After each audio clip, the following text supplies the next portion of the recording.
আবারও বয়সভিত্তিক নারী ফুটবলে ভুটানের মাঠে ভারতের কাছে বাংলাদেশের হার।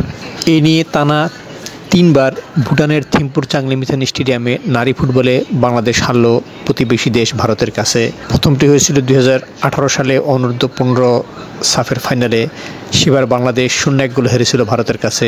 পরেরটি 2019 সালে সেই অনূর্ধ্ব-15 নারী সাফের ফাইনালে, সেবার তাদের কাছে হার হয়েছিল টাইব্রেকারে। আর এবার 22 আগস্ট থিম্পুর চাংলিমিথান স্টেডিয়ামে অনূর্ধ্ব-17 নারী সাফ ফুটবলের গ্রুপ ম্যাচে বাংলাদেশকে 2-0 হারিয়েছে ভারত। ফলে বয়সভিত্তিক নারী সাফে এই প্রথম ভারতের কাছে এত বড় ব্যবধানে হারল বাংলাদেশ। আগে হারছিল তিনটির মধ্যে একটি ছিল ভারতের মাঠে, তা 2022 সালে অনূর্ধ্ব-18 নারী সাফে, তা 0-1 গোলে। ফিরতি ম্যাচে অবশ্য বাংলাদেশ 1-0 হারিয়েছিল ভারতকে, কিন্তু ভারতের পুরো আসরের গোল ব্যবধান বেশি হয় তারা চ্যাম্পিয়ন হয়েছিল। এবার যে হারটি হলো, এটি আসলে একেবারে অসহায় আত্মসমর্পণ। বাংলাদেশের নারী ফুটবল দল বয়সভিত্তিক নারী হিসাবে বাংলাদেশ কখনোই ভারতের বিপক্ষে এত বাজে খেলেনি।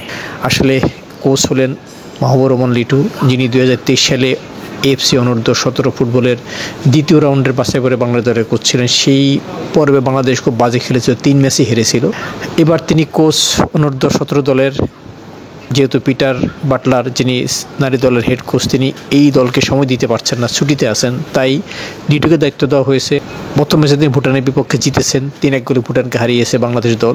কিন্তু পরের ম্যাচে ভারতের সাথে যেটি ছিল গুরুত্বপূর্ণ ম্যাচ, ভারতকে এই ম্যাচে হারাতে পারলে বাংলাদেশ শিরোপার পথে এক ধাপ এগিয়ে যেত। সেই ম্যাচে বাংলাদেশ হেরে 2-0-তে। ফলে বাংলাদেশকে শিরোপা জিততে হলে এখন পরের 3 ম্যাচ, অর্থাৎ নেপালের সাথে 2 ম্যাচ এবং ভুটানের সাথে 1 ম্যাচ, এই 3 ম্যাচে জিতার পর শেষ ম্যাচে ভারতের বিপক্ষে 3-0-তে জিততে হবে। তবে ভারতীয় দলের যে শক্তিমত্তা, তাদের ডিফেন্স লাইন যে গোছানো, তাদের শিল্ডিং, বল চেজিং, প্রেসিং ফুটবল এবং পাস সব কিছু এতটাই ভালো ছিল যে বাংলাদেশের পক্ষে আসলে সেই ম্যাচে যে জেতা হবে এমন আশাটা করা কঠিন। যদিও বাংলাদেশ দল যদি 22 আগস্টের ম্যাচে গোলের চান্সগুলো কাজে লাগাতে পারতো প্রথমার্ধে, তাহলে হয়তো স্কোরটা, ম্যাচের রেজাল্ট অন্যরকম হতে পারতো। একই সাথে ভারতীয় দল যদি তাদের চান্সগুলো, সুযোগগুলো কাজে লাগাতে পারতো, তাহলে এই জয়ের গোলের ব্যবধান হতে পারতো 3-0, 4-0, 5-0। কারণ বাংলাদেশের ডিফেন্স এবং মাঝমাঠ কোনো ভালো খেলাই খেলতে পারেনি। সুতরাং অনূর্ধ্ব-17 নারী সাফে ভুটানের মাঠে বাংলাদেশের এবার শিরোপা জয়ের সম্ভাবনা একেবারেই কম। যেমনটি তারা এর আগে 2018 এবং 2019 সালে এই ভুটানের মাঠ থেকে অনূর্ধ্ব-15 নারী সাফের শিরোপা জিততে পারেনি। আশঙ্কা হচ্ছে এবারও হয়তো বাংলাদেশ পারবে না সেই ভুটানের মাঠ থেকে অনূর্ধ্ব-17 নারী সাফের শিরোপা জিততে।